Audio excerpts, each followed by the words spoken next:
Hello, fellow hitchhikers. In this video, we're taking a look at exchanges.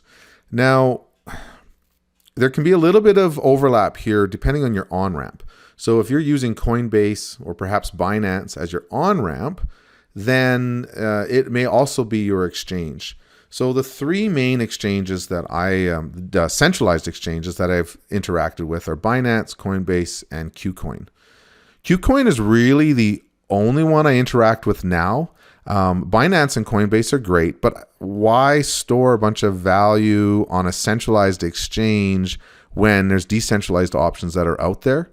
I just don't use Coinbase or Binance anymore, other than for on-ramping or off-ramping different scenarios. Binance primarily to get things on and off the Ronin network at different times, though I haven't done that in ages. Coinbase I barely ever use. KuCoin, though, I find they've been very helpful for some of the types of currencies that aren't as common or as easy. Like I use it for Wax, for example. I find it to be the easiest one to convert Ethereum into Wax and then send it to the Wax blockchain, though there may be a better way to bridge over to Wax more recently. But anyway, so those are the main centralized exchanges.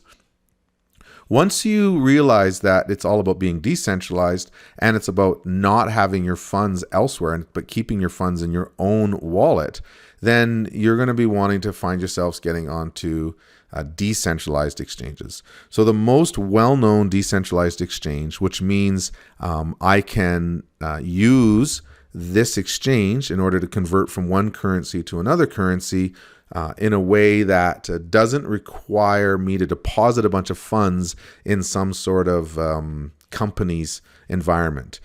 This is a decentralized way. So there's liquidity pools that are set up in here. In a different video, I'll take a look at ways to do decentralized finance. But basically let's say I want to go from Ethereum to USDC, some sort of stable coin.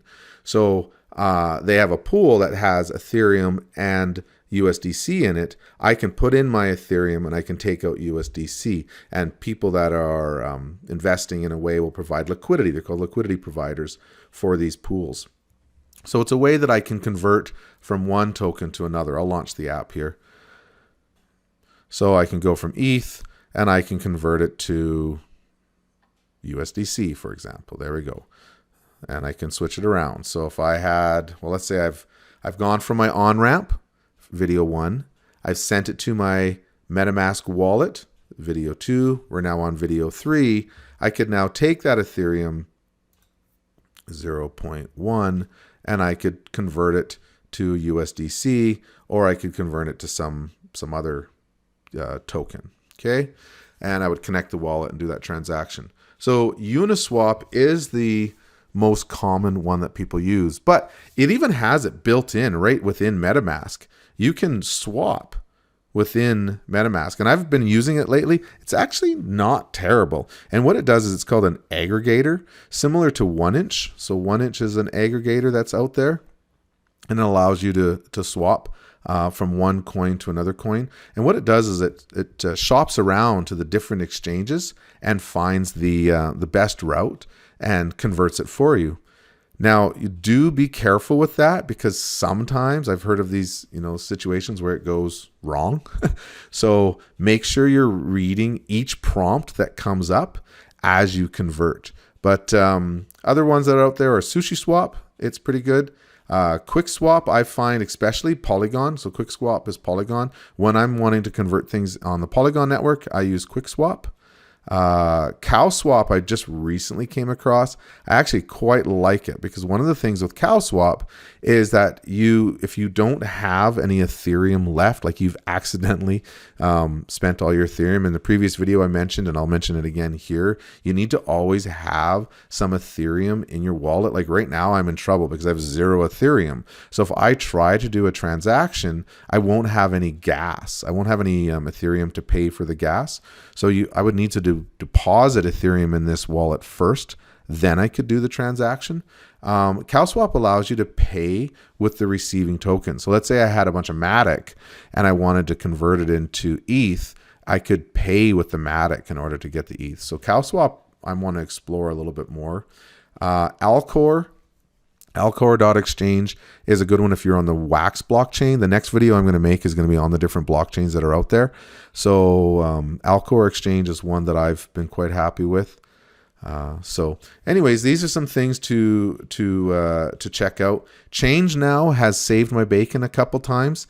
So they charge a fee, but there's some of the odd, obscure, very specific tokens that you find yourself ending up with during going down different rabbit holes. So the Change Now has helped me as well. So those are sort of your main decentralized exchanges. I'll be very surprised if there's a token that you're wanting to trade that isn't on one of these decentralized exchanges. So I just don't see a need for the centralized exchanges anymore. Now, if you're a day trader and you're wanting to have that, set your limits and do a lot of those trading tools, for sure, Binance, Coinbase, that's where you're going to play.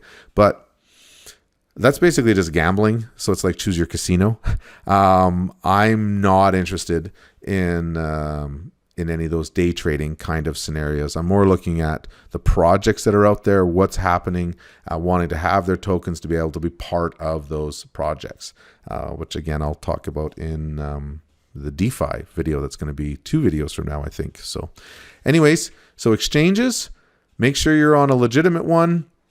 You can swap from one coin to another right within MetaMask doing the swap option, or you can jump into Uniswap, SushiSwap, QuickSwap if you're looking at Polygon, CowSwap, Alcor if you're looking at Wax, 1inch if you're wanting an aggregator, and Change Now for those obscure ones. There's many other decentralized exchanges. Do a little bit of research though. Make sure you're on legitimate ones because these are perfect things to set up for phishing, where you think you're exchanging for one for another, but really all you're doing is giving away all your tokens to whoever's created the fake exchange.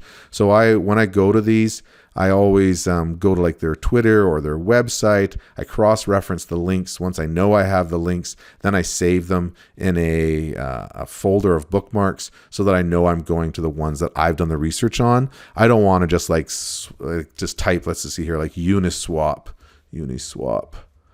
in Google, and then, oops, because I put this weird slash on the end, into Google, and then sometimes you get these ads up top here, and the ad is just some scam company creating a fake one, and you don't realize that it's an ad, and then you click it, and you're just on some scam site. So, slow down, make sure you know what you're doing. If you're super excited and you're trying to get into some token that's too good to be true, it's too good to be true. I'll tell you a scam that I was suckered on. I'd heard that Facebook was going to have this new token and they were wanting to get into blockchain. This was a couple years ago. So I'm all excited. I find this website that allows me to buy this token that Facebook's going to be releasing. I buy the $100 worth and I don't get the token. I don't understand what's going on. I go to the FAQs on the website. It's like missing questions and it's like a template website. And I realize I just sent my funds away to nobody and I'm going to get nothing in return. I've just been scammed. It hurt my pride. I was frustrated. $100 is more than I wanted to lose, but it wasn't life destroying. And so I was able to survive. I was able to learn, and I'm able to call that life's tuition. Try to learn through other people's mistakes. Don't learn through your own. It's way more efficient. So anyways, if you feel that FOMO, that fear of missing out, if you feel that sort of, I got to make this happen, stop. Do it a different day. Hop onto a Discord community. Talk to people. Make sure you know that you're comfortable with what you're about to do. Okay, so on-ramps, video 1. Video 2, wallets. Video 3, exchanging from one currency to another currency in a decentralized environment. Let's hop over to our next video. But in the meantime, keep track of your towels and don't panic.